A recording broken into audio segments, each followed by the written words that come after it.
covering the light.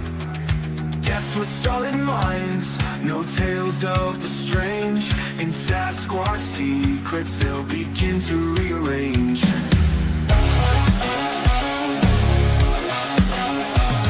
Truth's the vibe, we're on a quest. Look beyond the trees, what do you see?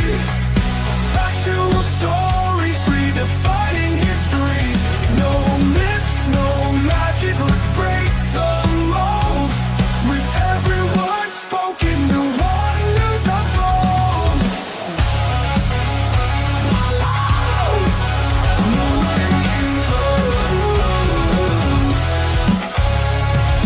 Footprints in the snow, not just a myth. Data and research was sift through the pit. Tales of a creature, but science leads the way. Nikki's quest for knowledge, come join and stay. Hello, everybody, and welcome to another episode of Sasquatch Secrets. We are coming to an end of another year. It is hard to believe that this year has just gone by so fast. I can hardly catch my breath, let me tell you. So it is good to see everybody. Happy holidays. Merry Christmas. I do say Merry Christmas to everybody. And I hope everybody's getting ready out there. It's coming fast. I got all my shopping, my Christmas shopping done yesterday. And they're not wrapped yet, of course. But I did it all in one fell swoop. I did everything. I've been saving my money so I could just go. I knew what I wanted to get, and the lines were ridiculous, but I held on and got through those lines at all the stores and did all that. The house is decorated inside and out. The only thing I didn't get to was making my tamales, which a lot of you, I go live while I'm doing it. But I just haven't had really the chance. So I guess this next 2 days, well, I have to work 5 days straight and then I get another break, I believe. So that'll have to be it. And that's because somebody forgot to take the 3 pork roasts out of the deep freeze. Yeah, I forgot to do that. And they were like hard as rocks. They need several days, to thaw completely in the fridge. So I took them out. They're in there. They'll be ready for my next days off. And that'll be my number one thing, is to get those tamales done. I don't know if my sister or my dad are going to be making it. That's going to be a last minute decision for them to come. We're all a little tight on money this year, all of us. So if they can come, they will come. I will be ready. I will be ready. I have to work, but I'll still be ready. So I hope you all are definitely out there getting ready with that stuff. Let me, I invited a few people to come on. We'll see if anybody shows up today. It's okay if they don't. I just didn't have a chance to produce a show tonight. I wanted to be here. It just, it takes a lot of time. And yesterday, like I said, I was out there braving the lines at all the stores. So who do we got out there? We got Jen. Jen's always there. Thank you, Jen. Yeah, money-wise. Let's see. We got Henry and Batmom just showed up. And there's Hive Sci. If you are not subscribed to Hive Sci, please do so. Bumblebee has a great Cryptic Corner live on Saturday mornings. I love it. I sit there with my coffee and watch all the great topics she comes up with every week. It's amazing. A lot of hard work in all the production value she does on her shows. So please go and subscribe to her. Who else? We got Sandra, Sharon. Thanks for staying awake. Mountain Man, good to see you. Henry May, Angel Nolan, Good to see you guys. Who else do we got? I almost said hi to Nightbot. Oh man. Who else? Who else do we have? You guys are chatting it up. If I missed you, Relic Hominin showed up and is tired, so probably just listening out there. But I know you're out there. Anyway, if I missed you, you know I love you. Thanks for being here. Oh, there's Trackway. Who, what, where, what? And I think Batmom already had a question. Whoa, the chat's jumped me. Where'd you go? She says, how's work going? Work's going good. My heart and my mind are in the work. You know, it's kind of hard work, but the physicalness, it's taken me a little bit of time for my legs to get used to all that walking. I'm not used to walking, you know, that much, which is good for me, but it's just my knees. I need a new knee. I have to face the fact I need a new knee. I'm pretty sure that I'm probably bone on bone now on my left knee. And then, you know, my right knee is the one I put out before I went to the Mogollon Rim a couple years ago. So I'm a mess when it comes to my knees. But I do what I do. Occasionally I have to bring out my what do you call it? My brace, you know, to get through the day because it's a lot of walking, a lot of movement. So I've tried everything, man. I have tried. The only thing I haven't tried is that magnesium spray. But I've tried that blue emu. I've tried everything, you know, and related to helping my knees get through a day. And I'm tired of taking, you know, the normal ibuprofen and stuff like that, but because that's not good for me or my kidneys or liver or whatever. So I almost did, Jay. I almost did. On Friday, I had to go to Walmart and I was after work and I thought I was going to start crying because my knee hurt so bad. And my daughter's like, just go get a cart, Mom. I go, no, I'm not going to get a cart. I'm not going to do that. What if somebody sees me? Yeah. If next year, I'm going to have to get my knees taken care of next year. So I'm not looking forward to that, but it's finally come to the point where, yeah, I need to not be in pain every day. So, but I love the job. The job is so fast paced that before I know it, it's time to leave. And that's always good. But that fast pace is what's killing my knees because I just can't slowly get to wherever, you know, meander where I need. You are timed.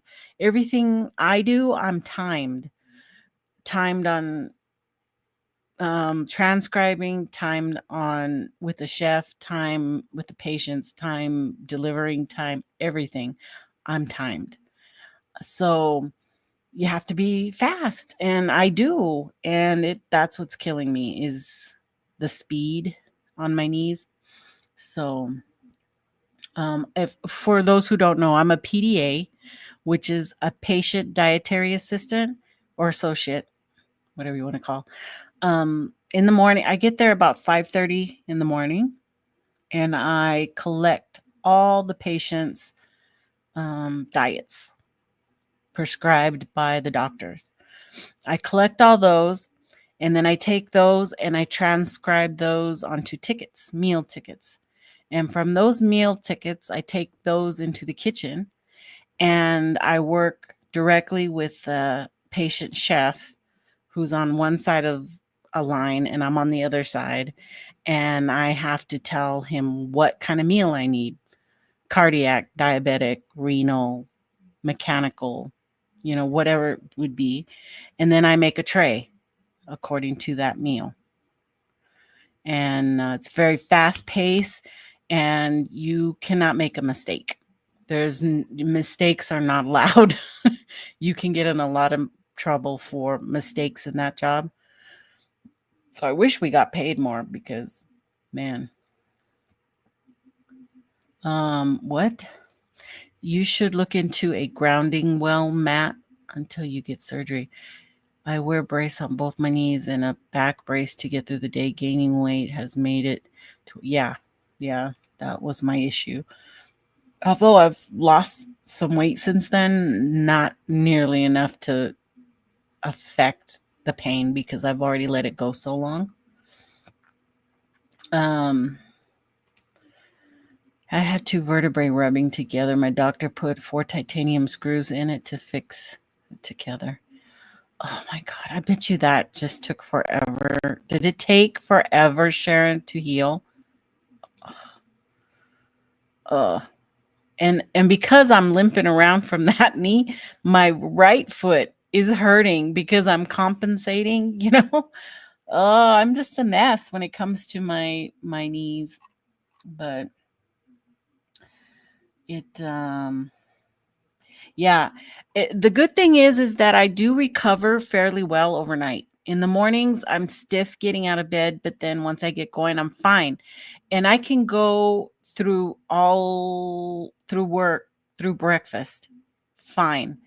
But after delivery of breakfast, that's when I start getting pain, and I still have to go through lunch because my shift, I'm in charge of breakfast and lunch. And by the last late trays, because constantly the nurses or doctors or patients are calling me on a phone saying, I want some ketchup, or I want this, or I want that. I have to deliver those. So I'm constantly going up and down, up and down, up and down to the floors. And that's when, I am dead by 2 o'clock, by 1 o'clock. By 1 o'clock, I'm dead. Thank God that's when one of my reliefs will come in and I can hand the phone over. And then I can concentrate on my last delivery and my paperwork. Because I have about an hour's worth of paperwork in the morning when I first get there and an hour worth at the end of my shift. From 1 to 2, I get to sit and do my paperwork.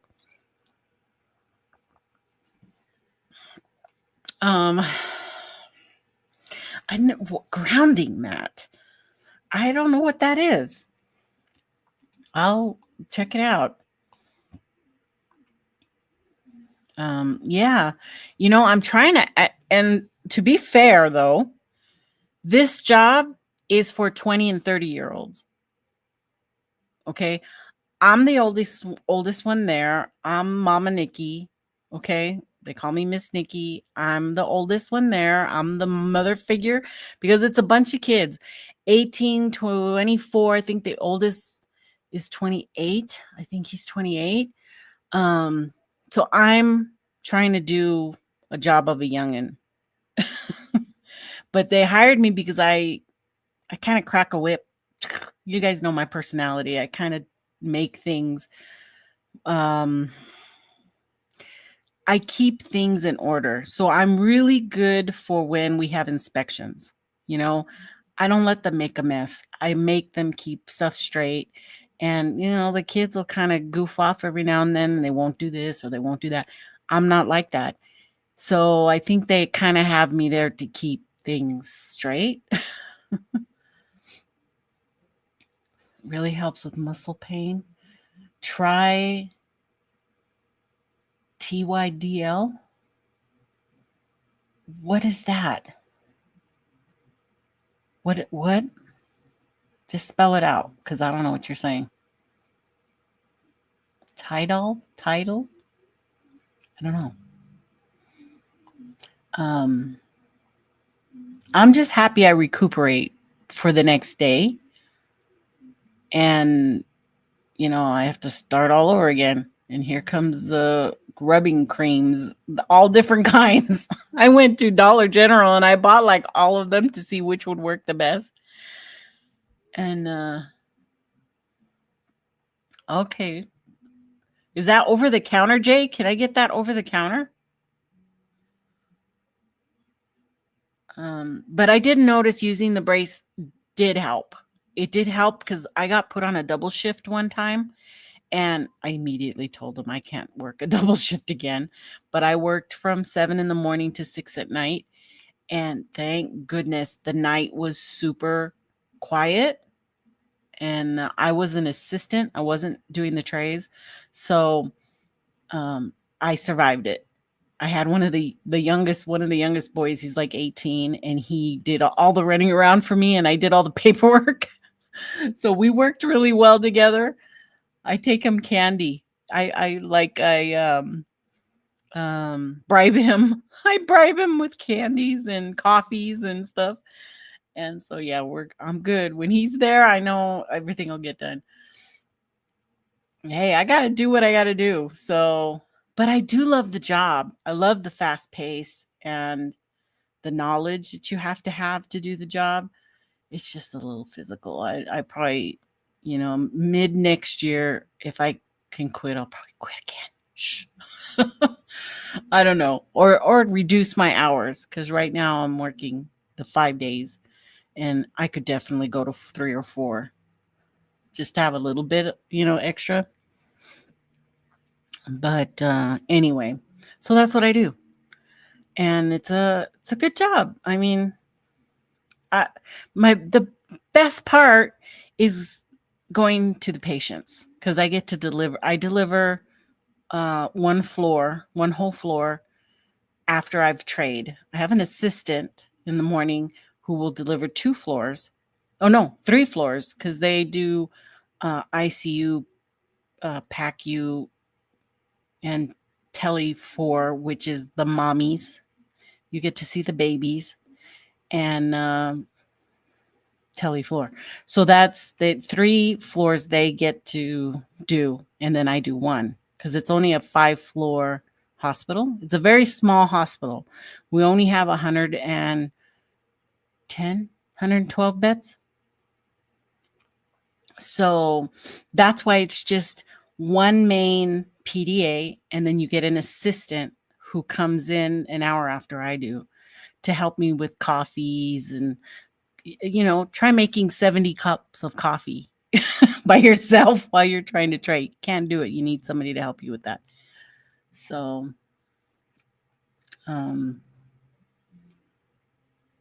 that is hey, it got cold here too. Sharon's talking about the cold. It got cold here. It's been in the 40s, which is cold for me. I've had to break out with my long sleeve. I still kind of have it up, but you have to have a knee replacement too, Patty. Oh my gosh, you've had a broken back? Your teeth from an accident 10 years ago. Wow. Are you're probably in constant pain too? We're all in constant pain. All of us.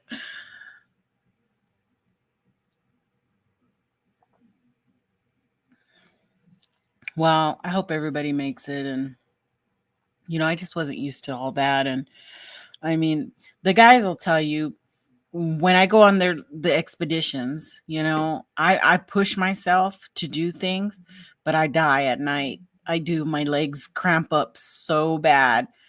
And I didn't know how well mustard, taking like a huge tablespoon of mustard, helps relieve muscle cramps in your legs, because that works. It works. It worked for me. You know how pickle juice will do the same thing, but it takes longer. The mustard, within a couple of minutes, completely help me release my muscles and my calves. Oh my God. So you got to do what you got to do. I got to do what I have to do for right now. It's all good. I have a nice home, and that's nice and paid, doing that. Okay. Just needed a little extra last few months. Who's texting me? Jay's sent me his. Oh, okay. Cool. Thank you. I'll check it out for sure. I'm telling you, I've gone through a lot of them, so I'm willing to try, pretty much anything.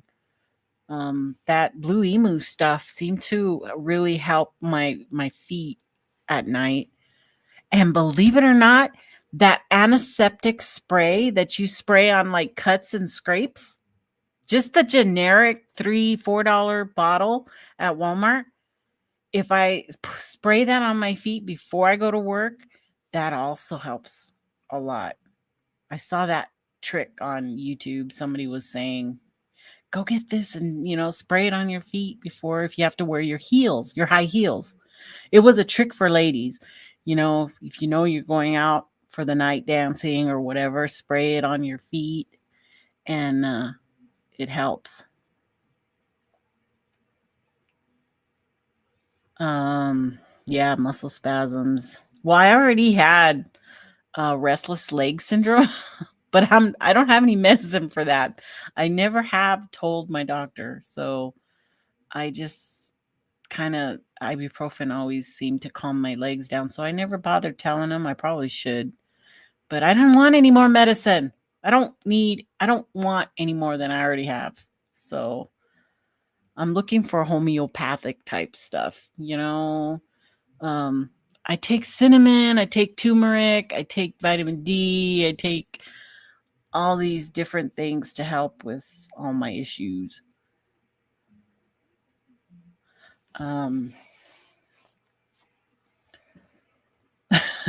Jay needs help putting his high heels. Yeah, he'll need some stuff for his stuff, his his pain. That's funny. That is funny. So, I got talking about all this and my pain, but I'm still good. I'm still doing what I need to do. And tonight, I didn't have a produced topic, mostly because I didn't have time. I was busy, but I still wanted to come on and say hi to everybody. And is Matt there? I told Matt to come in here and talk to us. We haven't seen him in so long, and I'm so interested in how his move went and his new home and how everything is going. I'm telling you, I sent you the link, buddy. And then Jonathan said he might show up too. He's not, he's on the way. I told him not to rush because I didn't have a main topic. So I guess I'll just put it here. I'll just drop it in there. Okay, there's the link.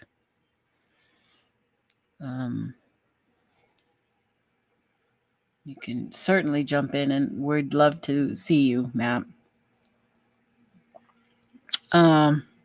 Anyway, but there has been just so much going on in the news. I don't know if you guys want to talk Bigfoot. We can definitely talk Bigfoot, and I can keep it on that topic. But Patty, oh my goodness, that's so wonderful of you. Thank you so much for that. Thank you. She just gifted 10 people some memberships. And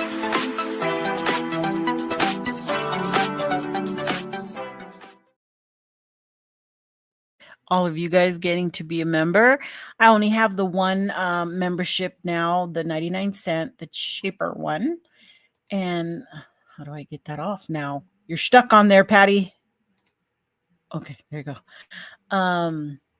I did release a couple of videos for members. One of them went public, and second, part 2 is not going to be public. Sorry. We talk about some stuff that I don't want it to be public, but don't worry, it's mostly UFO stuff. So if you're interested in that, you'll have to get a membership. Sorry.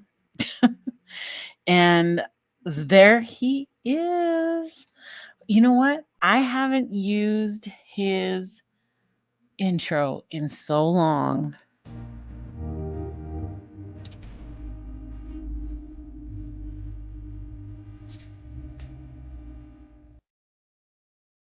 Oh, that's funny. There he is, Matt, Central Kentucky Bigfoot in the house. How are you doing? I am exhausted. Moving is hard. It is hard. Quitting a job is hard. Oh my goodness. You know, It's a big going deal. on Cobra is hard. Waiting for Social Security is hard. Setting up a new studio behind me is hard. Yeah. So I'm in the new studio. It's going to be a 1,400 square foot, closer to 16, walkout basement, and it's 100% two artists sharing the studio. And I'm painting it now. I get a lot of light flare, but I can tell you, we got a one bath there. Nice. And, ooh, that's a good space. Oh, and then it tucks around and it goes around 20, 30 feet. Wow. It's ridiculous. So there's probably an echo in here. We don't have our area rugs yet. We don't have anything up on the walls yet. We're just literally... Not too bad. No, you sound good. It sounds good. Okay. Well, I'm on that Starlink. There is no service provider out here. You're coming in loud and clear. No glitchy. I'm a little glitchy tonight, but it's just my internet.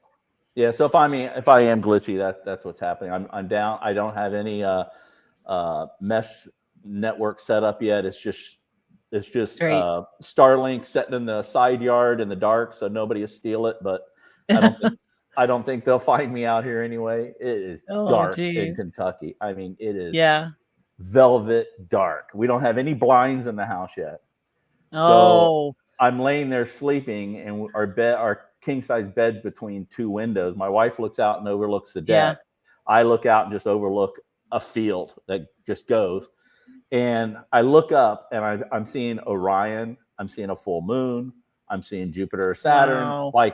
Like without even walking outside through the windows with the glare going on. It's ridiculous. It is absolutely ridiculous. So anyway, I'm alive. Haven't worked on anything Bigfoot yet. Just been simply, and quitting a job, taking early retirement by like 6 months, setting up Cobra for 6 months, trying to get your Kentucky license, Kentucky auto tags. Yeah. Trying to figure out the forest. I mean, I'm totally lost here. So I know a couple people haven't hooked up yet. Tried to go out a few places, but right now we're running between Berea, Richmond, and Danville. We're in that dead center Kentucky area. And it's just rolling hills, and 20 minutes, 30 minutes out to my east is the Daniel Boone National Forest, and 40 minutes north is Louisville. Lexington, hour and a half is Louisville. And then I got Cincinnati, 2.5 hours away. So we're in the epicenter for where we need to be for the arts, which is the reason why we made the move. And plus I just want to get in the woods in Kentucky. I want to kind of see what's going on out here and get a feel for a different type of forest. I fell in love with the swamps, and I still want to finish my 4-year journey. I'm still going to work on that, but I got to get this place up and running. I got to get sound, cushioning up, and it's exhausting. A lot of stuff. I know. I'm married to a military man. We picked up and moved every 3 years for the last 24 years. So I'm well aware of what it takes to move home and to move out, even out of the country. It's it's pretty tiring. And I'm glad to be settled down in this home now, even though he left one more time. It's just from now on. So it's good. Well, I'm glad I have reception. Yeah. Good people in the chat. Just Steve, I see in there, and who else? Jen is in there. You gotta go. Yeah, just Steve only likes it when I talk about Bigfoot. We're in the holiday season. I'm sorry. Things are gonna be a little mishmash for a couple of weeks. Well, it's going to be a big transition for me. I mean, not only do I have to write the script and rewrite, all 14 chapters of the corridor, I have to put an end on it, and I have an end in mind. Eric Swanson hasn't done his film yet, I don't think. I know Alex did his. I know Trackway did his. But there's some stuff that went down, and there's an experiment that I did with different group think of groups, and how different groups think, and they were all right. We had aliens, we had with Flesh and Blood, and we had oh my gosh, the Woo portal group. We had everything, and I caught a lot of stuff for inviting such a variety of people and trusting such a variety of people. But I kind of tried to set the groundwork that, this is a free space, and it's kind of like, going online here, Nikki, and being able to have a discussion. And I said, if anything's seen or claimed or anything, expect to be challenged, expect to be, and we did. But what happened was not what I expected to happen. And so now I don't know what to do, because it was so bizarre. It was fun.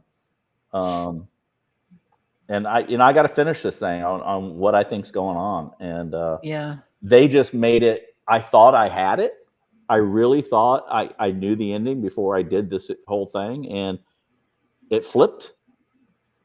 It flipped on me. I don't know how I'm going to handle it, because the people that made the claims were the ones that you picked 3 people out of this group of 22 who would say they saw something, heard something, felt something, was definitely something there.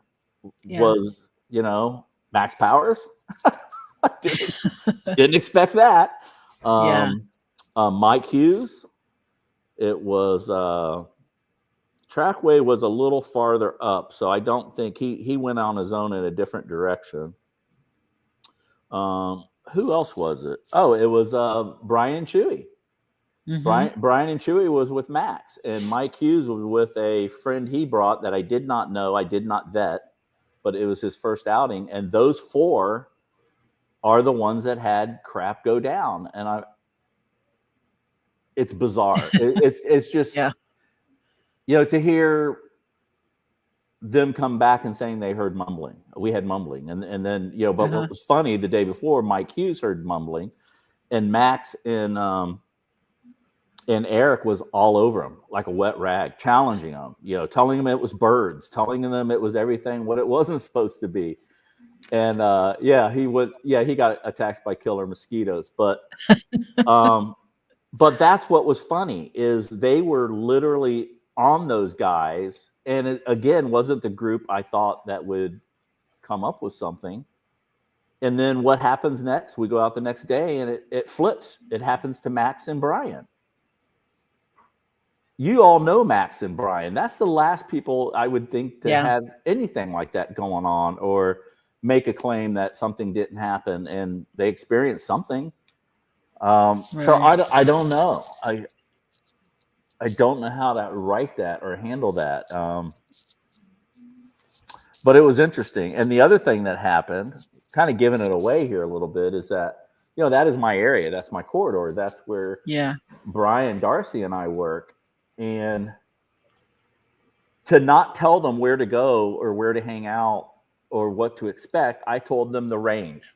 I told them, look, it can go miles, each way, but it goes from 1 to 4 or 5 miles wide.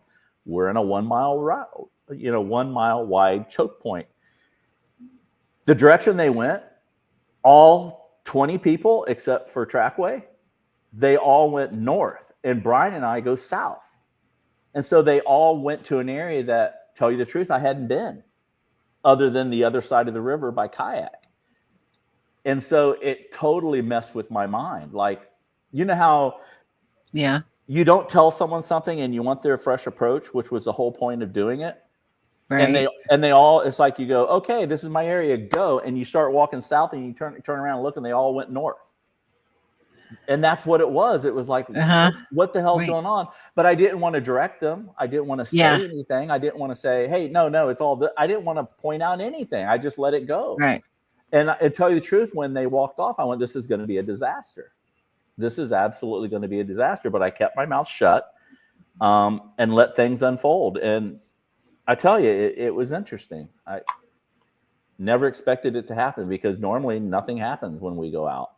But I wanted to try this experiment of groups, 22 people in groups of 2, 3s, or 4s, spread out over a 3-mile area of the corridor and sitting still. And that's what we did for about 5-6 hours. So I don't know.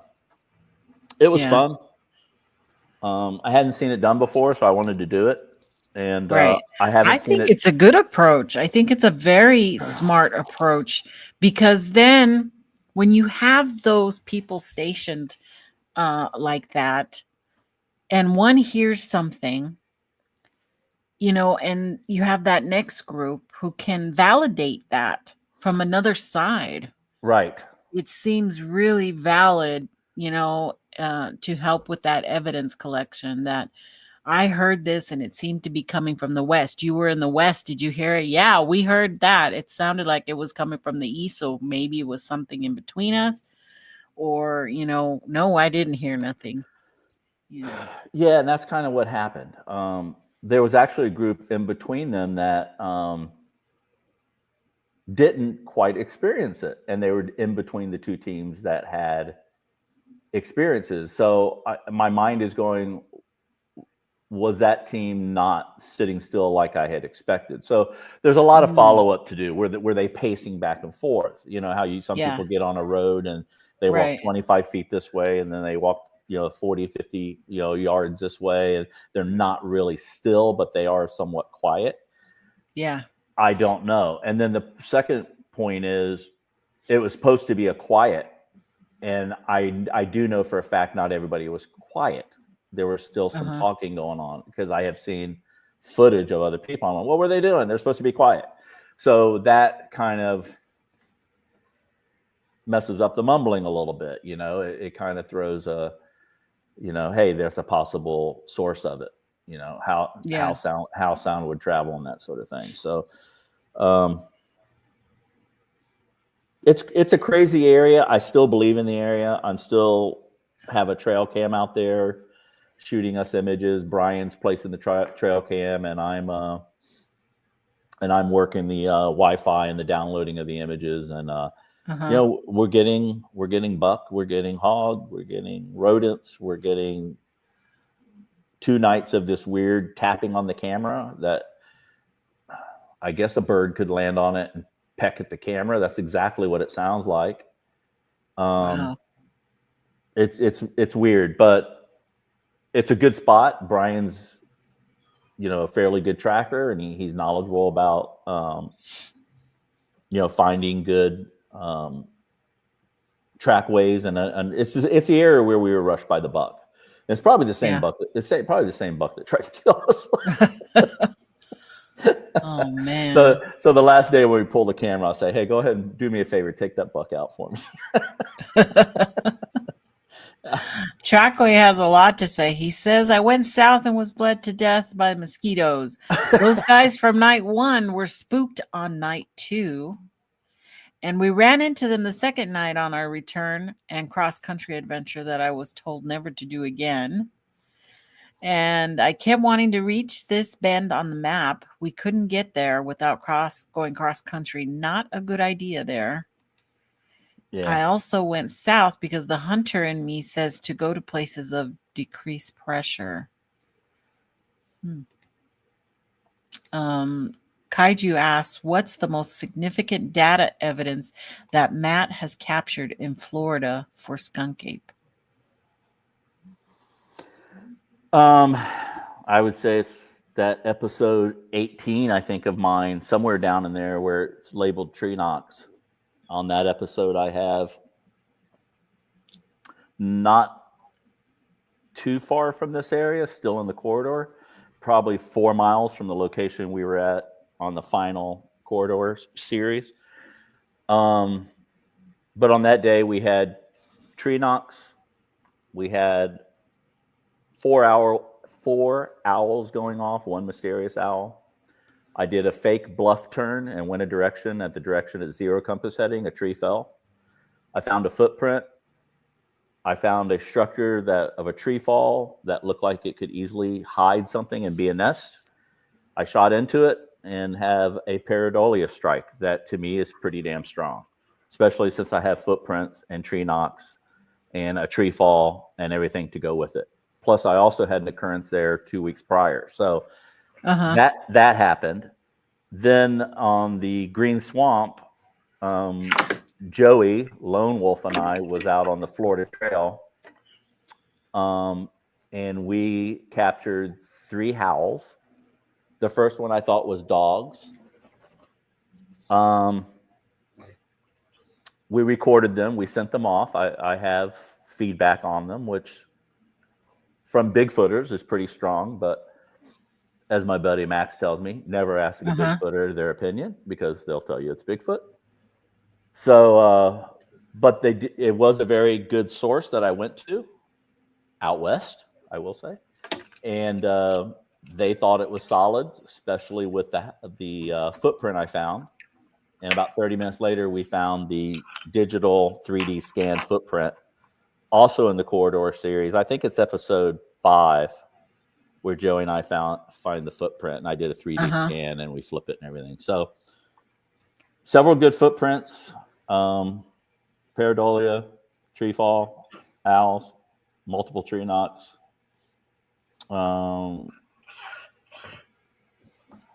The only thing I really haven't experienced in the swamp would probably be rock throwing, but there's really no rocks to throw. I don't know if that has anything to do with it. But I did finally hear a thump. And when I hear other people, researchers, and I'm not a researcher, by the way, I'm just a guy who goes in the woods. I don't consider myself a researcher. But when I hear other people talk about thumps, I'm going, well, that's just a tree falling. That's ridiculous. Why are we even talking about this? Until I heard it myself. Yeah. So the story goes, Ron and I was kayaking. We were in the Green Swamp at a place where we gone. It's where he took me on one episode where I did the overnight in the swamp. We drove 3 miles in, kayaked a quarter mile in, half mile in, hiked in about a mile, found a high dry spot, slept overnight. And while we were exploring that area, as we first got out of the kayaks and brought them up to shore and hid them and was starting the journey with our multiple trails of getting gear and sleeping my 270 blind back in the back. And it took like 3 trips to get everything back there just to spend the night, because Ron knew I hadn't slept in the swamp overnight and thought it was mandatory that I do that as an experience. We were going in there, and as soon as we got out of our boats, we pulled them up. It was actually the day prior, but the same spot. We pulled up our boats, and it was just this loud 50-pound sandbag just hitting the ground. There was no brush. There was no crack. There was no leaves rustling like it came through trees. It was just like you're 30 feet high. You drop a sandbag onto somewhat mud. It didn't splat. It was a thump. And I went, whoa, what was that? And I started scanning the woods. I started just really just slowly pacing back and forth or rolling, trying to capture any movement whatsoever. So the thump was interesting. That was probably the most confusing to me. Like, how could a thump be so loud? What would make such a loud thump?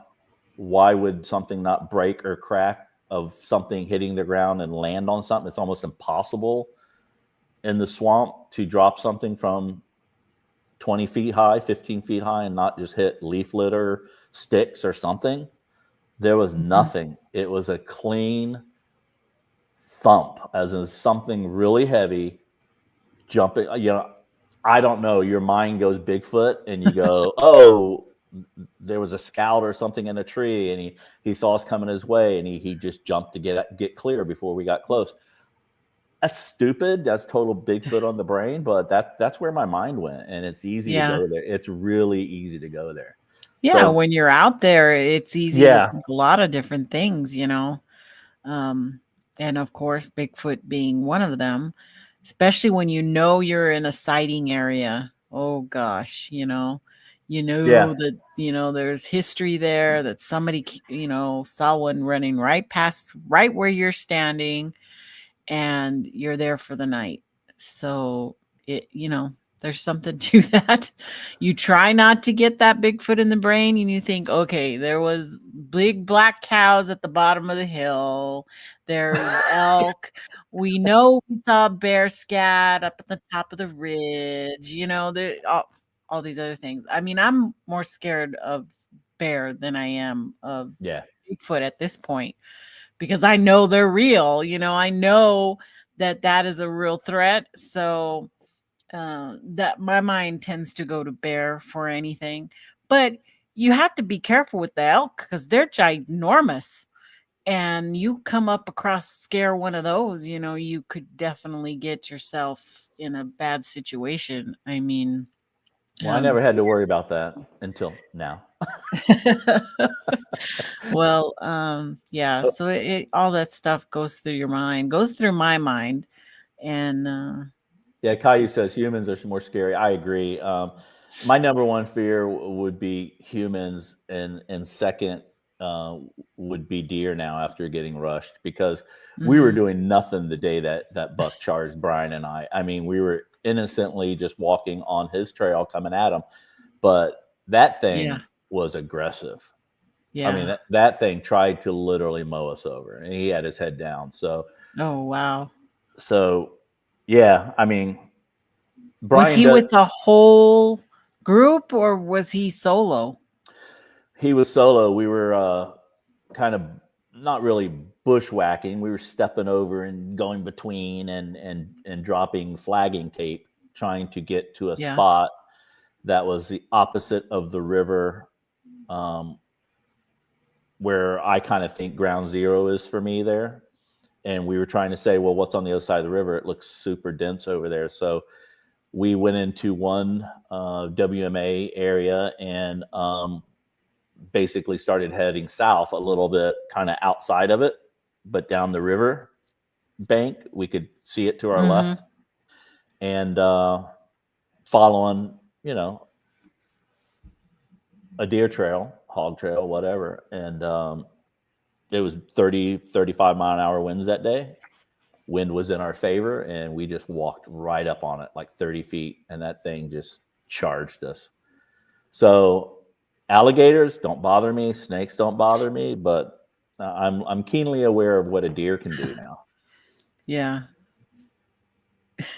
Yeah, look out for the killer squirrels out there, because some of them can get crazy too. I keep thinking of that deer beating up the hunter, that reel, that. Oh yeah.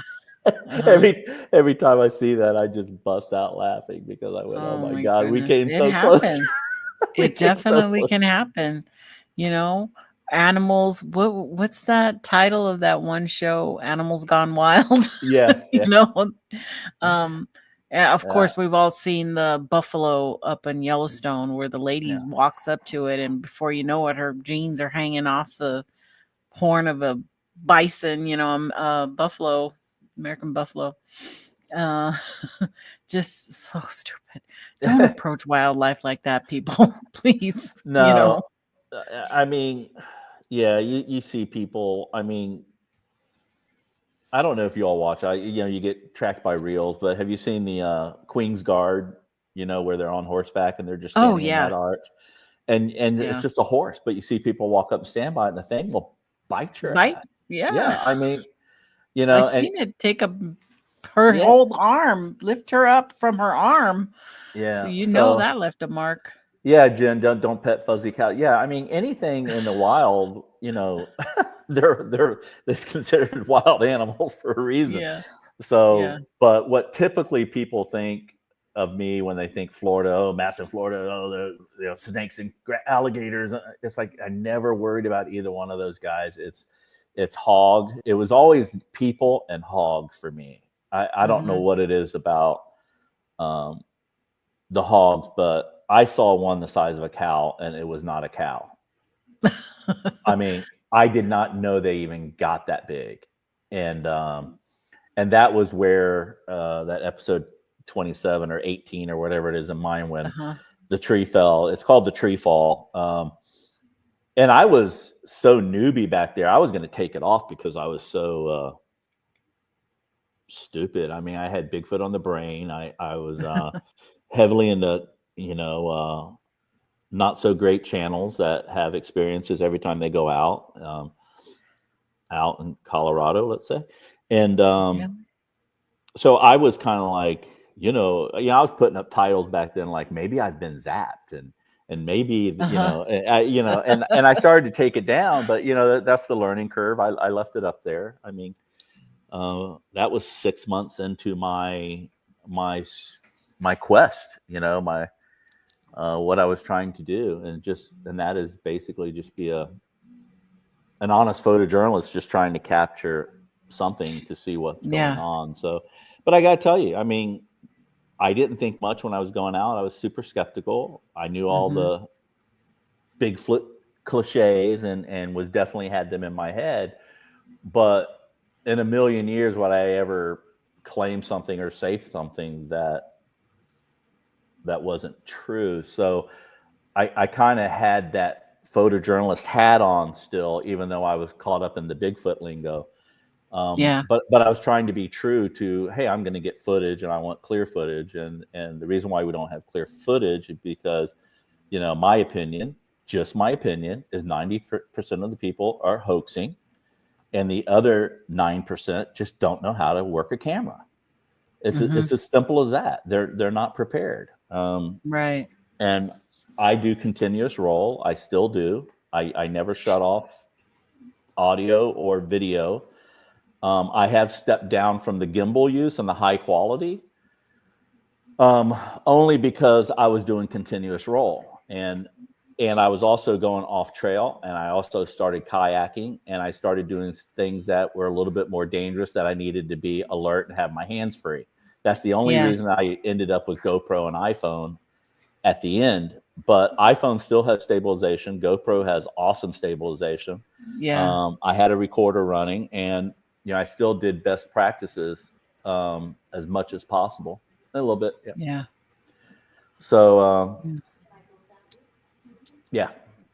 my wife's telling me it's dinner time, but I don't have. I don't want to rush you guys. So, however much time you got, I'm good. But Kaiju says, based on your investigations and what others are doing out in the field, what are the things you think people should be doing that they aren't already doing to hopefully get better data?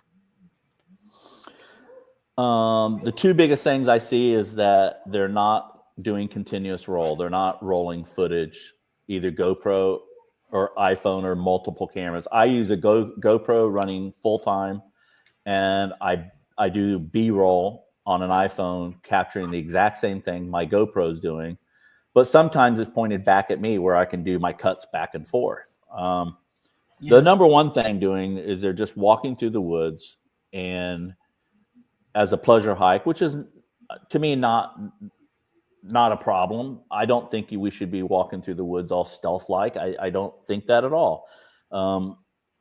If you think about it, and if you know any, everybody on this channel knows, most of your sightings are from what? How do people see Bigfoot the most? What is the number one sighting type? They're just road camping crossing. and road crosses the road. Road crossings and just happenstance camping is the other small. So I have no problem with that. But if you're not prepared with a camera and you're not doing continuous roll, that's a mistake. The other thing is you can't always be just super wide. GoPros are, Trackway says power to the helmet. The people I like Trackway and Brian, they're rigging up rigs for their GoPro that they can, go a long time until they just literally, in Florida, you can still get overheated because we're already working at 90-degree temperature. So the other big thing I think they're not doing is I'm also equipped with a camera with a 500 millimeter lens on it. So I think if people would stop more, take a pause, do 10 yards, take a pause and work a long zoom and do slow pans of the woods and their environment, and then pick up a pace again, 20, 30, 40 yards, stop, do it again, and just do these really slow 300, 400 millimeter zooms. I believe that if something's going to happen like that, it's not going to be 10, 15, 20, 30 feet. Like I hear a lot of people saying, it was 30 feet behind me. I just couldn't see it. I got a problem with that one. Yeah. I think it's going to be more like 60, 70 yards peaking, moving away from you, or using these game trails. Like my buddy Mike has showed me how you can stand in a game trail that's coming together, or meeting where two game trails cross. Usually there's an object there, and you can easily look from one merge of a game trail of a tree and look down the way and probably see another one. And be so easy for a hunter, us, or a potential Bigfoot, to use those type of blinds to watch these game trails. So I thought about that, thought it was logic. So I shoot those long zooms, and I think those are important to do. Static zooms, long static zooms, right. Looking 80, 100 yards down what hunters would call like a shooting alley. Just set your camera there at dusk and let it roll 2 hours. That's what Trackway does. He sets up on all those little corridors, you know. The problem with that for a lot of us is that now you've got hours and hours of footage you have to go through. I don't have the patience to sit there, you know. And you don't, because if you got a static zoom, Nikki, if you got a static zoom, and I've done it many times, and say I roll 45 minutes on a static zoom, you can actually scrub it.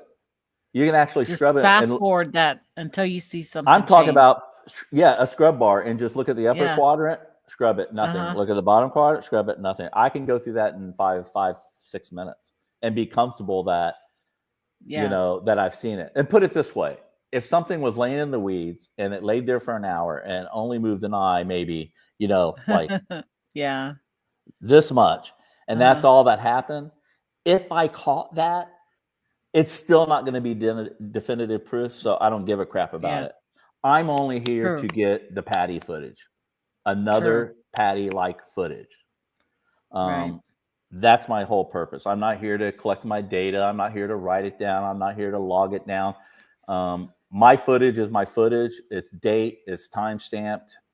It's usually continuous roll. I don't need to add a narrative to that. It is what it is. And I just wish other people would go about their business that same way. Right. Yeah. Even Trackway says static is so fast to review. It is. You can even zoom it in like, 70% and just zoom it in, nothing. Move the frame a little bit, zoom it in, nothing. Move it. And you can do it just as fast as I'm saying it. And you can say if something moved. And that I do that a lot. So as long as you don't have the issue with pareidolia and pulling things out, that aren't there. And well, I don't look at my stuff frame by frame, so that's why that usually doesn't happen. The only time I really got fooled by pareidolia is the one where Brian and I saw something move, and we went back and did like I don't do reenactments. I don't take people back and recreate what was happening. But on this one, I did, because where I saw it move, I saw something move to where I saw it move. Now that's a different story. It's not like I'm looking and I see pareidolia in a palm and it's moving. What I saw was something left to right out of my peripheral stop at a certain, like, let's say 90 degrees. And at 90 degrees, when I focused, I saw a human shaped form standing there. And when we redid the reenactment with Eric on his video, Eric Swanson's video, we realized it was a palm, and you could still almost see the shape of it. Yeah. Just that perfect angle. Yeah. But every day, literally every shot, and whether it's fine art, Bigfoot, or whatever, there's a face in every picture anyone can shoot of the woods. It can be it can be a Zasky 3 beach ball size faces that are. Wow, I hadn't heard that said in a long time. His name hasn't been brought up lately. I mean, and that gets me going to the point where I want to scream, because, those are the size of those exercise balls, right? At a gym. I mean, that's the type of head we're seeing that sometimes he would be claiming is a Bigfoot at 130, 140 yards. And I would say, well, that's not true, because my camera can shoot 150 yards and I can shoot a beach ball with you can write a word on a beach ball with a Sharpie and I could probably tell you what it says. Wow. So there's no excuse for someone to say that's a Bigfoot and you can't see detail. It's just ridiculous. Yeah. So Mountain Man says Zasky is the king. Okay, well, you enjoy that. That's 100% pareidolia bullcrap. 100%. Oh, it really is. It's well, a joke. He's part Bigfoot, so his genes are Bigfoot, so he's got it all. It killed me watching Carrie get messed up in that stuff. I tried to talk to him, and I even made him a challenge, and he didn't like it. But I told him what I would do if he captured a Bigfoot was Mark, and it let's just say it involved dropping his pants, and I said I would, and I told him I would kiss his ass and let him draw a crowd, but he can't record it. But I would kiss his ass if he went with his super long lens and filmed as a Bigfoot was asking. Ain't gonna happen, because there's nothing there, and you don't need a 600 millimeter lens to do it. Yeah, Mountain Man said, the king of pareidolia. Yeah. Yeah. So I don't know. My journey for 4 years of Florida, I mean, it's up. That's where I'm at. I moved to Kentucky. I'm not going to give up going to the woods. I'm still going to have an eye out. I'll probably still always be rolling something, even if it's an audio quarter. I'll do my due diligence to bring you guys something, but I'm not going to be here every day, every week doing a show again, talking about it. And the main thing is, I'm retired now, so I'm on a retired budget. And I can't do $500 a year for StreamYard. And I was gonna go YouTube, and it's what, $390. I'm like, I'm not. If I do 4 shows a month, that's $100. That's $100 a live stream for what? I've made $150 in the 3 years I've had my live channel. $150 is the only check, and that's one check I've ever banked from YouTube. So I can't afford on a retiree budget to continue my channel at the scope. I will do my YouTube. I will do shorter pieces. I will give hey, I'm out today, I'm at this area, this is pretty interesting. I may throw up a static camera run, that was 2 hours long, edited down to, if it's sped up to 10 minutes. I'm gonna mix it up a little bit. I'm gonna keep it nice and not shorts and per se shorts, but just little talking segments, what I'm doing, what I'm up to, what I'm seeing, who I met. If I run into someone that's saying something, I'll interview them. But I'm just going to have fun with it, but I'm not going to spend $500. No, I'm not going to do that. Oh, for sure. It is expensive. We've all had to consider when that price hike went into effect. Somebody just popped into the back. When that went into effect, we all kind of went, whoa, that was a huge jump that just happened. Yeah. And I know Jeff canceled his StreamYard. He's on the free version. And, I have a lot of videos invested on this. So I don't want to do that. I don't want to have to get rid of all that work that I have saved on here just to go to a generic. I mean, it would be okay if I had to, I'd have to, but it is. I know what you mean. It's a crunch. It is a crunch. And I know exactly what it means to go retired and go on disability and all those things. When we retired from the military, it was a shock of the different pay, and the things you have to do. Yeah. So I'm going to bring on my guest. Let me bring on my next guest.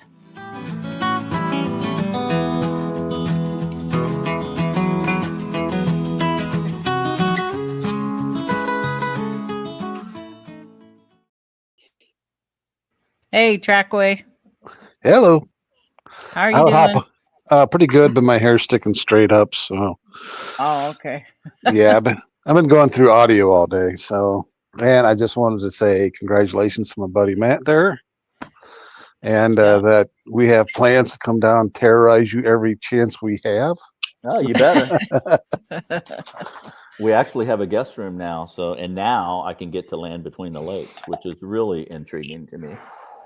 I might be in on that one. I really want to go there. Yeah, I'm intrigued by that one. So there's a couple out here. There's a couple spots in the Daniel Boone Forest I want to go to, and like I said, I'm like 5 miles from Danville. So we met it with some artist friends last night. That was a blast. That my wife knows, previous gallery owner, and that was fun. And so we got a good mix here of activity, what I can and can do. So, like I said, we'll be uploading video, but I'm just the live stuff. And other than appearing like this, I click a link and get on StreamYard. But yeah, you have some good people out and around your area, and I was hoping, because I know unfortunately things didn't work out. I wasn't able to get you at Crypticon. I was hoping to introduce you to one that I know that's in your area for sure.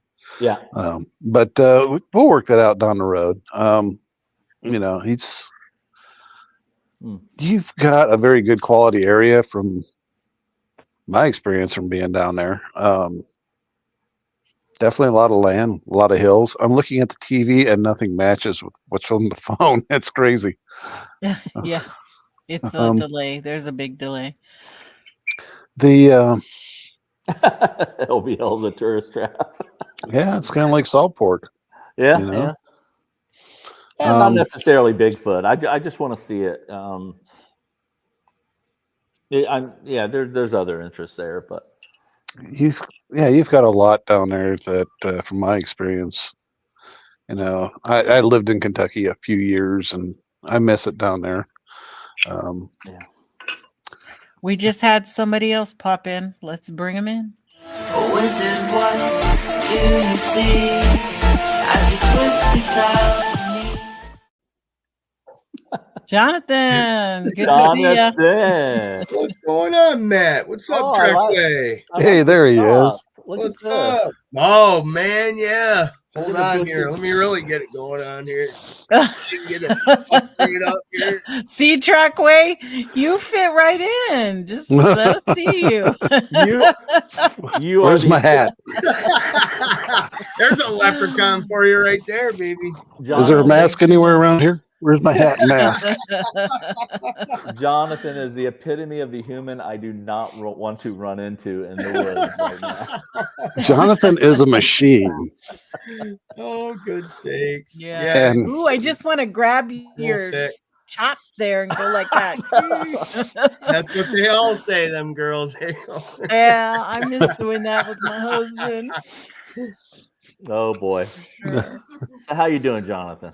I'm doing fantastic, Matt. How's the new home? I see your basement foundation walls are poured, but you need FSK. Let me know. You might not need blanket insulation down there. What's your frost levels? What? Yeah, so up here, average frost levels can get down to around 4 foot. So in the basements, nowadays you have to have at least 8 foot of R13, R19 FSK blanket or PSK blanket on your foundation walls are framed with R19. I see your walls are bare. Well, it's drywalled over here. I set up with a 1 bath. It's very nice. So 1,600 square feet, 1 bath, and we got the finished floors.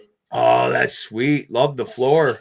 So I had to have Stanley Seamer come in, and the builder left me with a bunch of mud and drywall dust. Oh. So should have hired Irish Drywall, man. I would have come down there and hooked you up. Yeah, I wish I'd known that. But it's coming along. I got a coating, a primer on there, and we're gonna paint, and then I'm gonna set up my edit suite, and excellent. To do some YouTube like this, but probably not at the level I was, as I was saying. I'm gonna back off the live a little bit, and just upload work, upload what I see. Good, good. So, have you had a chance to get out around your property and check things out? I got to stop looking at the TV. I know when you come off Highway 52, we're off of 52. East of Danville. Okay. Between Danville and the interstate, but we're off of 52. And when you're driving, you come down off this hill, you come down to the bottom, and our turn is right before a creek. Okay. And you cannot see that thing at night. You can't see the road. Even people that are popping in these homes, because they're all 1 to 4 acres out here. They're all going down there each day, putting their own reflector up. Oh man, thinking that's going to help. And then when you pull in the neighborhood, it starts immediately climbing. Okay. And so your headlights are just shooting straight into road 30 feet ahead of you, and you start climbing, and then all of a sudden you see, oh, I need to turn, and then you start turning, and you go up about 700 feet up to the top of the cul-de-sac to us. Okay. And it's a trip. We get out of the car and we look around. And it's just beautiful rolling farmland, so to speak. Beautiful. With some creeks and some forest, little corridors, one may say, but I don't know enough about them yet to turn on my my Hunt X app and to say, this is private. This is Farmer Joe who has a shotgun. So I'm just taking my time. But sure. But I have a cousin, my wife does, and she said, whatever you do not mention Bigfoot to my family up here. I will kill you. So I had my hat on that said, I had CFB on my hat. Yep. So he goes, CFB, what does that stand for? I went, Central Florida something. Central Florida badass. And she goes, and my wife Becky goes, go ahead. I said, well, I have a YouTube channel, Central Florida Bigfoot. And he goes, oh my God, you're into Bigfoot? He goes, look around. He goes, all 200 acres you're looking at, I own. You're taking me Bigfoot hunting when I feel better. Oh, nice. And then he goes, good one. And he's like 15 minutes from me north. And he goes, yeah, I got 200 acres and I'd love to. I said, well, I could pretty much give you a quick opinion pretty quick if you want to. He goes, we'll take the side by side out. I got all the guns. Don't bring any guns. I got all the guns. I'm like, oh, wait. Whoa. Right on. Whoa, cowboy. What am I getting into? I can be there in 5. John can be there in 15. See, I think we have our new location for the next shindig. Right on. So yeah, I'm gonna have to check it out and see what he's got. But beautiful area. So I got access to private land, and he does want to go out, and I got the okay from the wife to take her cousin out. Good deal. Good deal. Things are looking up, man. Yeah, we'll be done with this in probably 2 weeks. I think I can have it painted, and we're going to do some cabling system for art hanging on the walls. We're going to leave we're going to leave this open. Yep. TGIs. Yeah, the builder did I did construction right out of college for a while. I was a fern strip onto concrete wall guy. Yep. And I'm looking at this woodwork, and I tell you, man, there is no scrap wood anywhere in here. This thing looks like it's I don't know, one of those balsa wood models that the kid down the street used to make that is just like picture perfect. Very good. And we were gonna put a ceiling in it, and we said no, I think we're gonna leave it like this as it is. We may do I like having access to stuff. Yeah. So I had them add more straps so we don't have any of the ductwork hanging. Okay. Yeah. So we added more straps and tightened it up, and we may or may not put the concrete paint on. Mm-hmm. We don't know yet, but we are doing the walls that are drywalled to cover the open wall spaces where the insulation was. We'll probably go with some type of a hunter's green on there. Oh, nice. With the finished floors, and it's going to look nice. I mean, it's coming along. I just built 2 rolly racks in the back. I don't know if that's excellent. Oh yeah, I see him back there. Sure. Yeah. So we're going to build. We could either put a 3-lane bowling alley in here. Mm-hmm. Mm-hmm. or we can use these racks and do these room dividers. So we're going to have like over here, we're going to have a little seating area. Nice. And table. Yep. The man cave. And there's the stairwell, how it comes down. Very good. Very good. So, so we're going to add, it's going to be like a seating area with some really cool chairs. And then it's going to be a printer. We have a huge Epson and Canon that's going on this wall. My desk is going to be over here. We got a storage nook for charging batteries and all the Bigfoot gear over there that's going to be curtained off. And then the backspace, let me show you this backspace real quick. It's crazy big. You won't even believe this. It's about 1,500 square foot, the guy told me when he cleaned the floors. But yeah, that's good size. See? Oh wow. Very nice. Very nice.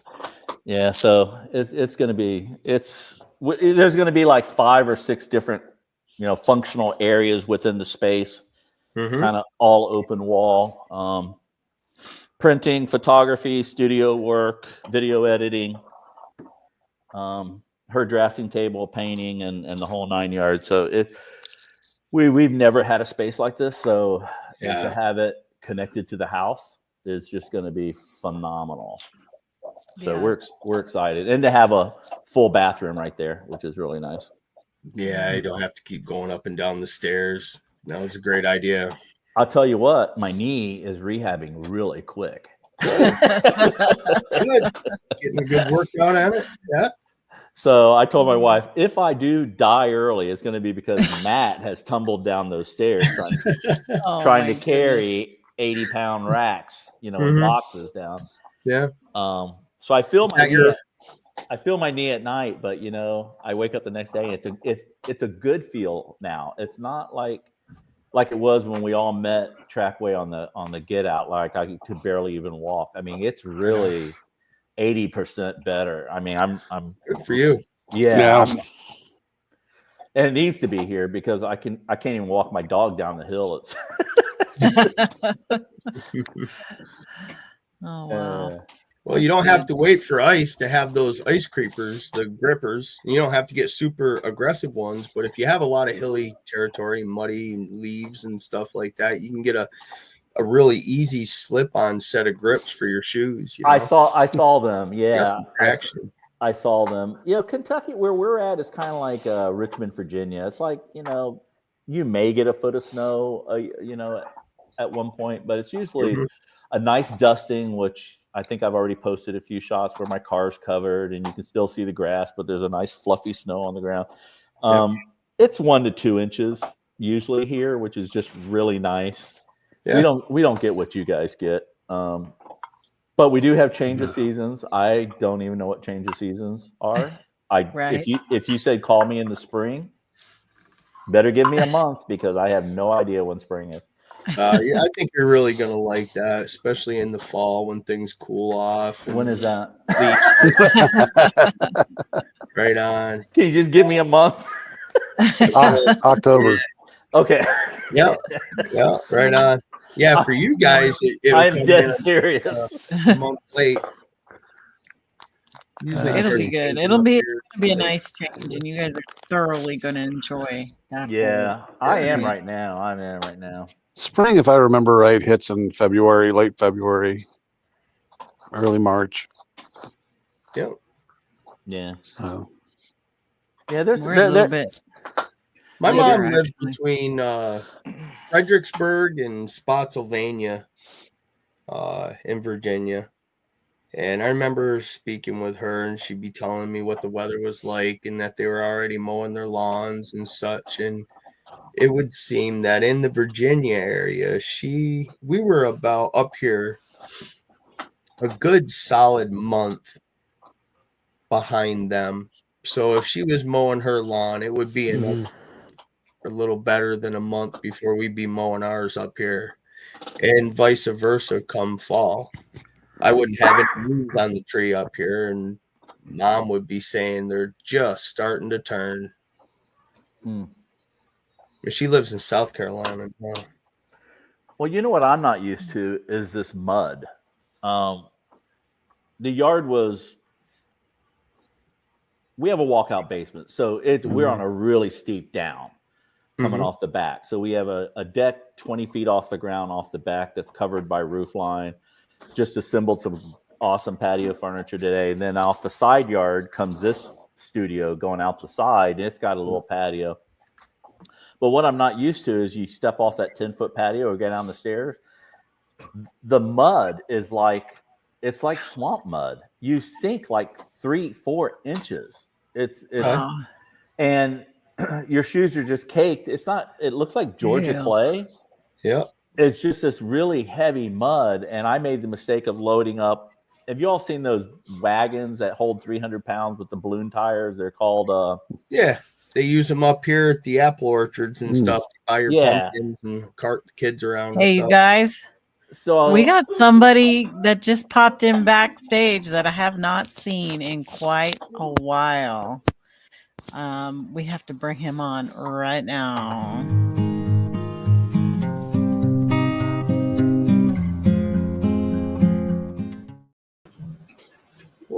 Oh, Mr.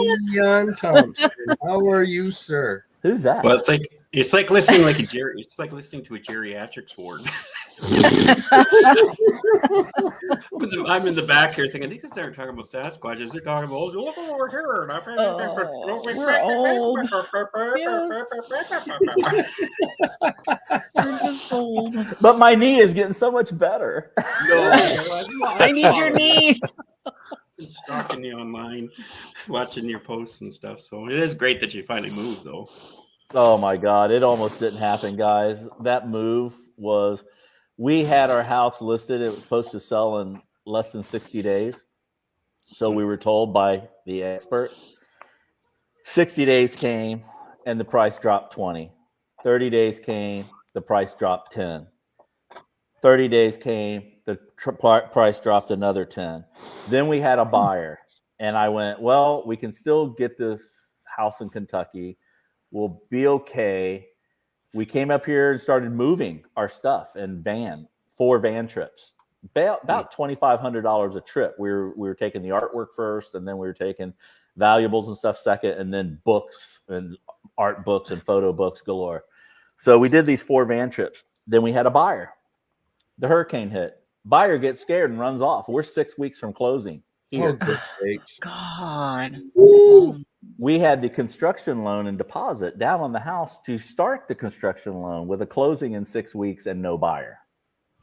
Ouch. So we were like, people advising us, well, you can take out a bridge loan. And well, how does that work? And they're going, well, you basically leverage the house you're in now, saying it will sell within 3 months. I went, oh, so now you want me to lose both houses? You'd be left out. Okay.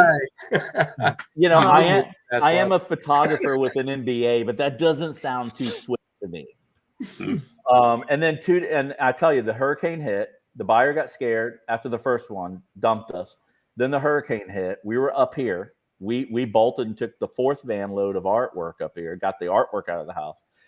And the hurricane hit, and we got a fence damage. The side light blew out, and my studio in that location, a little 1 single car garage. It was 2 slabs of this space. Right now we got 3, 6, 9, 12, 15, 20 slabs compared to 2 slabs I had in Tampa. And we had about 1 inch of water in it, because before I left, I went, I don't want this thing to flood, so I'm going to sandbag it. And when I sandbagged it, water got in but couldn't get out. And so by the time we got home, we had a mess. And then we were like giving up. We threw in the rag, and I was like, we just lost a lot of money up here because there's nothing the builder can do. I asked them, can they slow down? They go, Matt, we're in inspections. We're in plumbing and inspections. There's no slowing it down at this point. Yeah. And we were freaking out. And then my person who went through the Miami hurricane, Andrew, many, many moons ago, said, put your head to the grindstone. Don't look up. Get your house fixed. Get it listed. Make sure to keep it listed. Just get the repairs done. I had no energy to get the repairs done. I was done. I was mentally fried. I was toasted. Wow. I had 3/4 of a house in Kentucky. I was getting ready to lose the house in storage. And then I was getting ready to lose the house that was, 11 miles away from the storage. And this one was a train wreck waiting to happen. Man. And 2 days later, I did the repairs. I kept my head down thinking something's going to happen. New buyer came up and boom, it went faster than anything once it happened. Praise the Lord. But that's another reason. Good. That's another reason I really wasn't online chat, because I was pretty much suicidal at that point. For right on. all of October is just like, if I saw any one of you all in person, I would have taken you out. Right. Yeah. Like your nose. Glad you're having a great day. Yeah. Oh my goodness. That is a story for sure. I'm leaving out a lot. Yeah. Oh, I bet. I'm leaving out a lot. I really am. It was we're okay. Yeah. That's like when we moved into this house. They gave us the go ahead, come pick up the keys. We went to pick up the keys. They told us, no, sorry, can't give you the keys because we got delayed on some kind of permit or something for another 2 weeks. We had just turned in our keys to our other house and had moved. So for 2 weeks, we had to move into a hotel room with a cat and a dog and my kids. And oh my God, it was we were prepared. I don't know how we survived that, but we did. We were prepared to do that. And no, not only was that happening, it's like, I quit my job. I didn't retire. I quit and took early retirement. Mm-hmm. And I quit because for 14 years, they've done 1%. And I had a heart-to-heart with my boss. I said, this is BS. I mean, we're making a lot of money here at Next Star Nation, largest broadcast entity in the United States, and y'all are doling out 1% raises. I'm going to leave. He goes, no, you're not. And I'm like, yeah, I'm going to leave. So it was like leaving 6 months early just in spite. Just to say, no, I'm leaving. And so I make it perfectly clear. I quit, took early retirement. So while that was happening, that's stressful enough. Because I don't know, I'm good with Excel. I can work a budget. I can say, we're okay. I had plan A, B, C, and D. Was D get big? Was D get rich in the Bigfoot community thing? No. We moved up here. We moved up here on plan E. You can X that one right off. We went to plan E, and I am not kidding. And plan E, wow. there was no F. So I had 4 layers of protection, and we landed on 6. Wow. So it was scary, but hey, there you go. Yep. You pushed through. Kept your head down. You persevered. Persevered is right. Yeah, I mean, Trackway knows. He would call me and try to talk to me. And Trackway knows. I was just like, man, I don't know what I'm gonna do. Yeah. So it was scary. It was scary. It's about as nervous as a room is. How's that go? As nervous as a cat in a room full of rocking chairs. Well, my dad always said nervous as a knocked up nun in church. So. But you persevered. I mean, you had the faith. You kept the faith. I made Leon blush.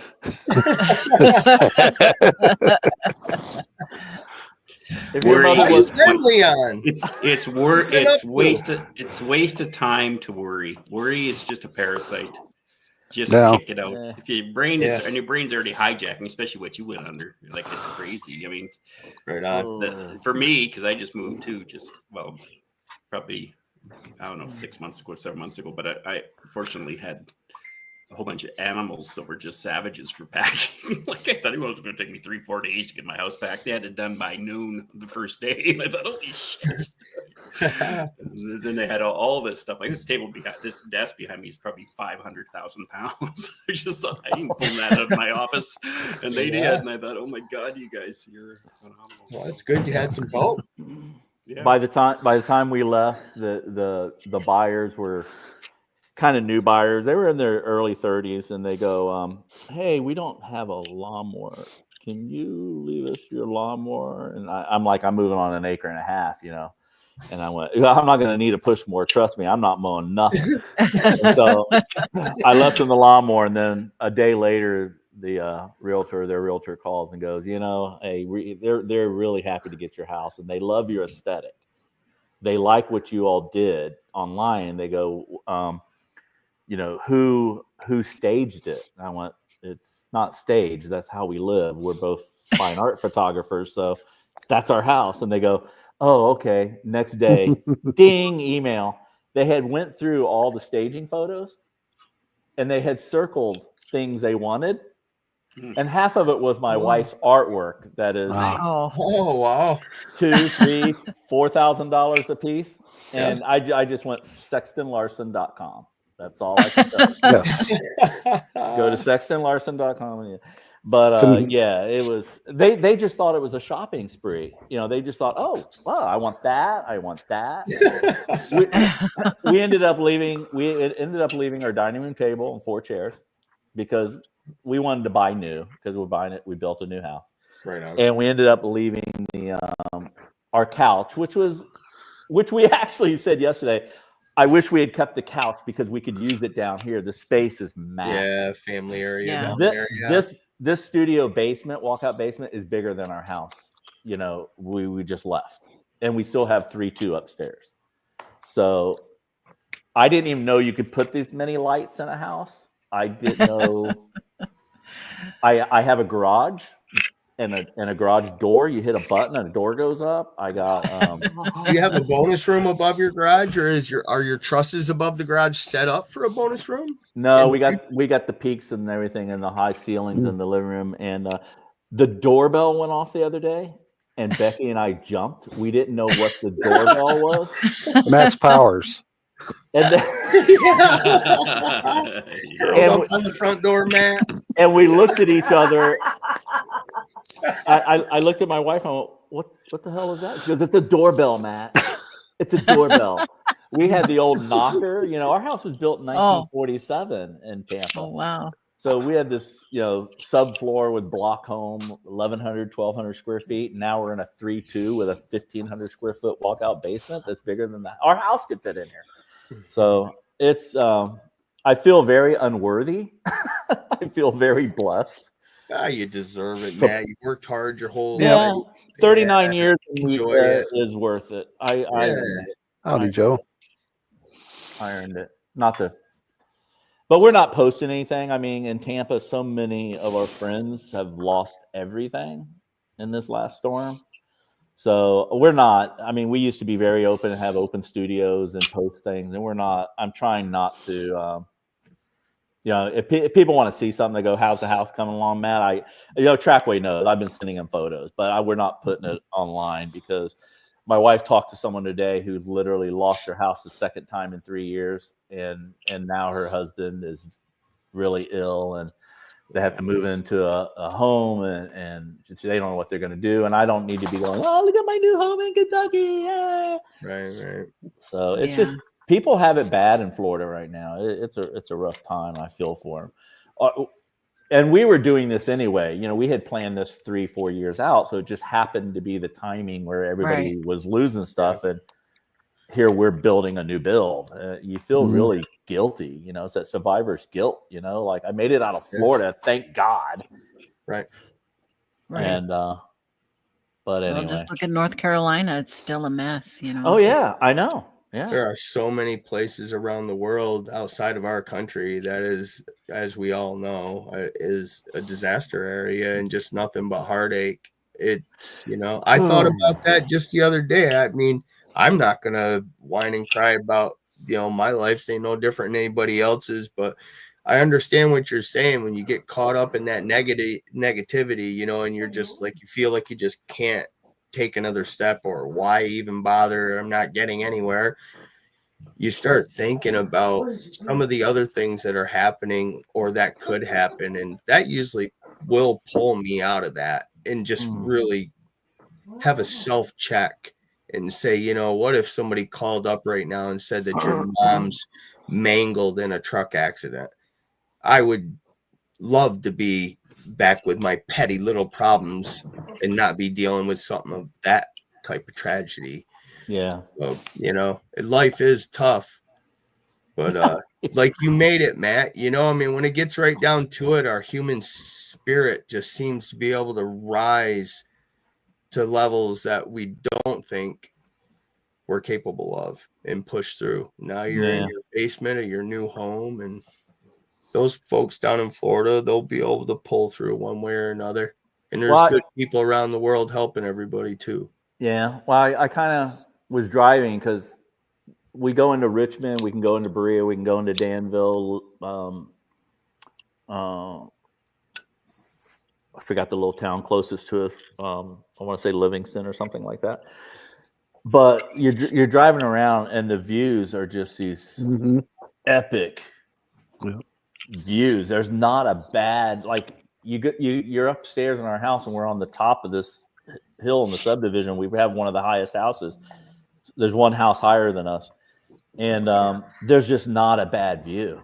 I mean, awesome. every window is a postcard, and I've sent it to Max, I've sent it to Trackway, and that's awesome. And it's just like I'm going, how did I do this? How did I pull this off? It's like I'm so not worthy.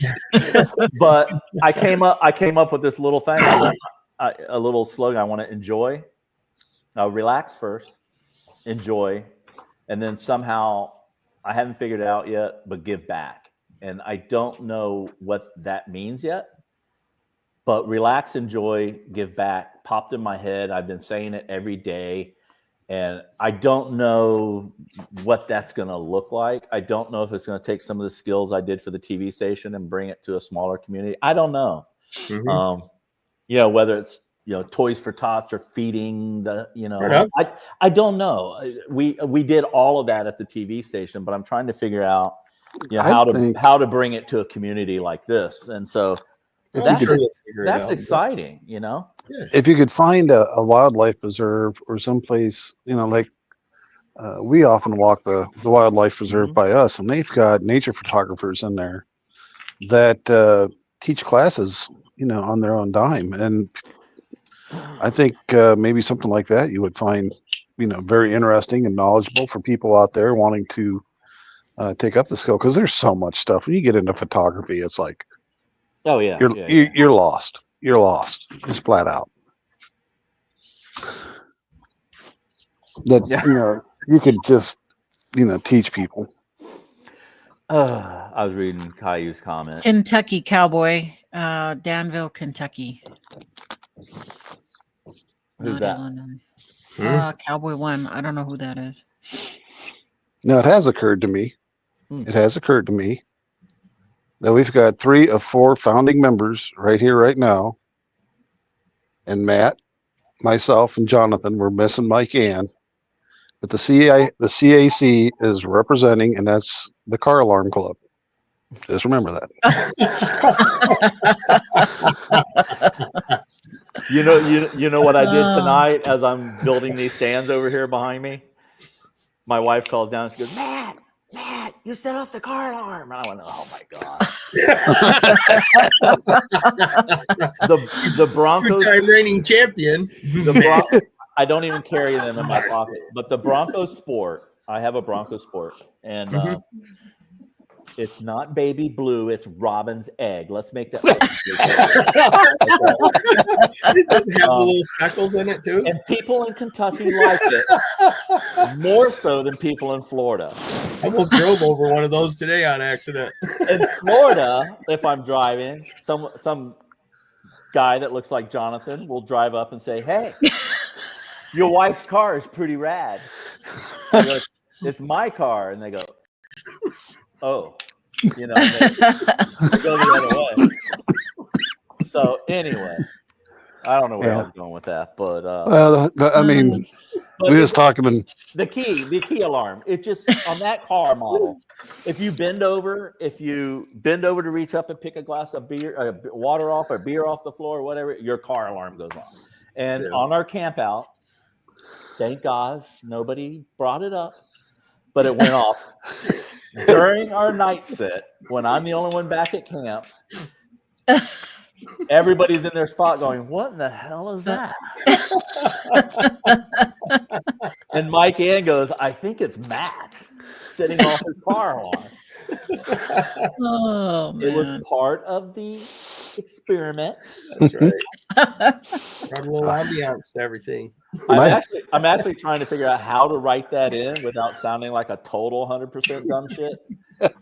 It just happens, man. I was my first outing with Alex and company and Eric Swanson. You know, I climbed in the truck, get set up to go to sleep, and I set off the car alarm club. I get out of the truck first thing in the morning. I set off the car alarm. Alex gets out of his truck and's like, okay, who hit the car alarm? It was me. Just say Matt. Just wherever you are, just say, oh, it's Matt. Oh, man. So, Leon, how are you doing?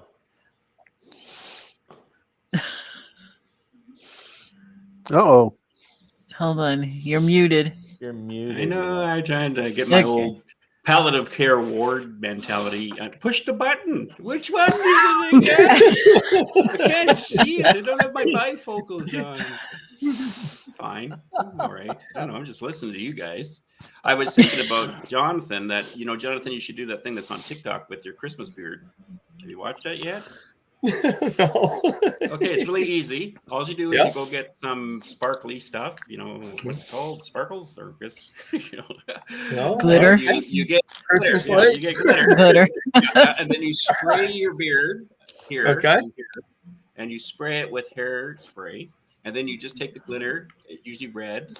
Oh, good sakes. Pop it there. Then you spray it again. And then this part here you do in white. And so you spray it with hairspray again, and then it washes out after it's done, but it'll stay in all day long. And then you can terrorize your friends by going over to their house or in the car. It's the season, man. It's a thought that counts. Yeah. I was still with my wife. She'd be saying, "What the hell titty bar did you just get out of?" Well, it's good for a laugh. Oh, man.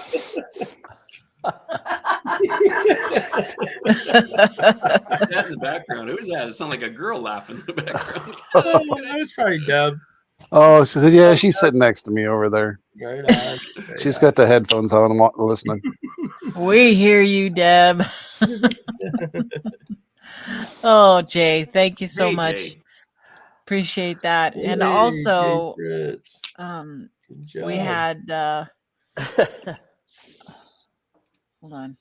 What happened to my chat? I like Mrs. Patty. Brian I think and Patty Cheesy. donated a second one as well. There we go. I forget that I can look at the chat. I would say probably the Bigfoot moment of the year was made by Brian and Max. If you haven't seen it, you know, when they're telling the story, or when Max is telling the story, that's one of the best stories from 2024, flat out. You know what reminded me, and this is showing my age, really going way back. It reminds me of Don Knox in the we need to get him a ship. Yes. Submarine. Yeah. But Brian and Max reminds me of Don Knox in the Ghost and Mr. Chicken. If anyone remembers that film, when Don Knox is explaining the excitement, and he goes, and the bookcase went whoosh, and they went and like, Complete. And then we heard mumbling, yes, we heard mumbling. And I'm looking at the two most sane people that I invited that were up here. That's not supposed to be acting like this. Yeah. Acting like little school children, going, yes. And then he pulled out his machete, and it was the size of a butter knife. He goes, I had my knife out. And Max goes, that was a knife? I was going, what is happening on this friendly little Florida thing? Oh, hell yeah. And Brian had his, he had his safari outfit on. It was perfect. It was awesome. And then talk about they did good, though. They did great. But they totally embarrassed me in front of the Woo group. And now, how do you get embarrassed in front of the Woo group? They're going, That's bad. Guys, Matt? That's bad. Yeah. They're going, what's wrong with you, Matt? Who are these people you brought out? I don't know. I've never met them before in my life. It's the Wooster brothers. And I tell you what, though, both those guys, so, you know, I don't know. having them with you out, you know, both of them, I'd take them out on an expedition anytime. So, oh, hell yeah. Just for the stories afterwards. Excellent. But embrace the suck. Yes. Embrace the suck. Yeah.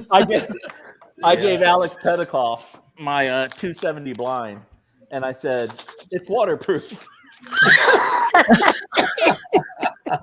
Some swearing of it somewhere.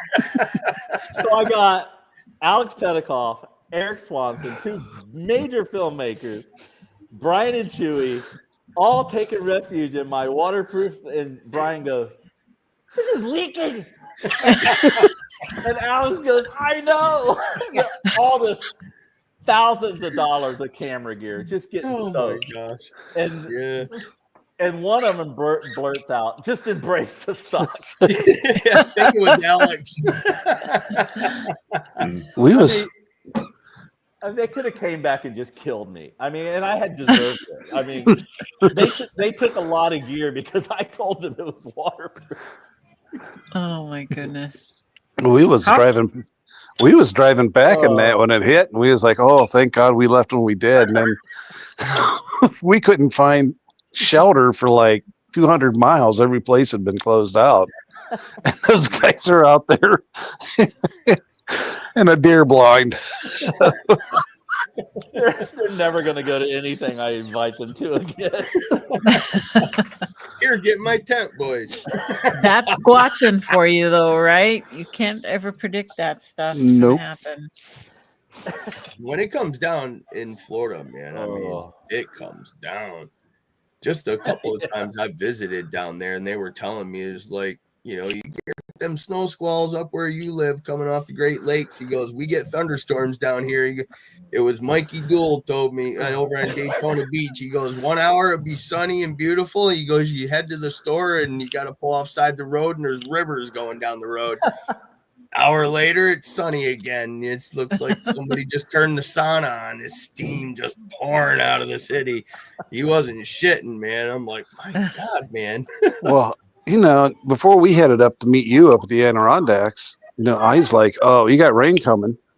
And I'm thinking, "Oh, it's not going to be that bad. It can't be nothing." Well, little did I know.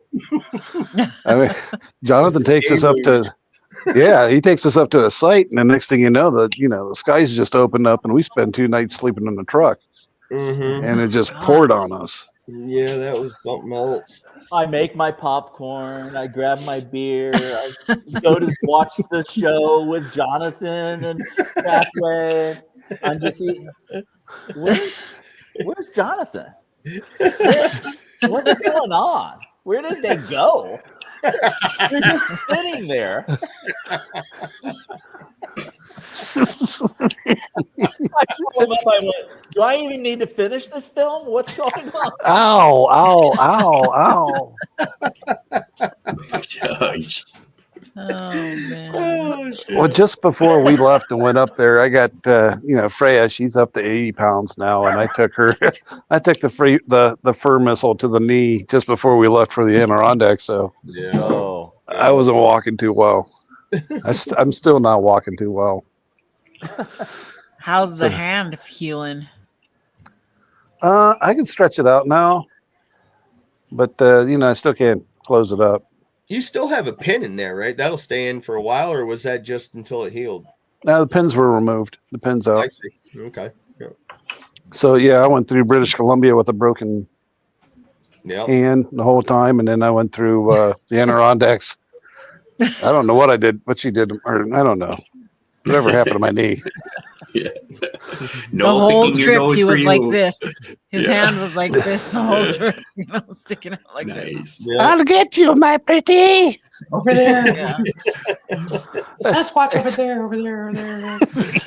And you guys have seen all the gear this guy has, right? Yeah, he's he does. putting on gear all over the place with just It's like awesome. that, you know, and trying not to mess with his finger. And I've got getting such into an awesome stuff. picture of Bill here. I don't know. He's got some different color lights going on. Yeah. Headlights on there. No, his bright white with other color lights and stuff that he was painting up, and he's standing out in front of the truck. And it was a video, and I had to go frame by frame by frame to get one that was clear and just right. And I have a video built for Mr. Trackway here, but I haven't finished it, and you'll see it in that video where he's out there. You can see all of his equipment and everything. He's silhouetted. It's a nice picture. I tell you what, my favorite so far for 2024 is when we was out in the Cascades, and we're out looking for whatever got Brent, got him all fired up. And so me and Brent walk out in front of my IR camera, and I'm standing there with the thermal, and I'm looking all around like, what could this creature be? Where could it be? And you see this deer just walking right at us the whole time. And we're not paying any attention to it. It's like, oh, hey, there they are. Big old mule deer come walking right at us. I think that was my favorite capture of 24. So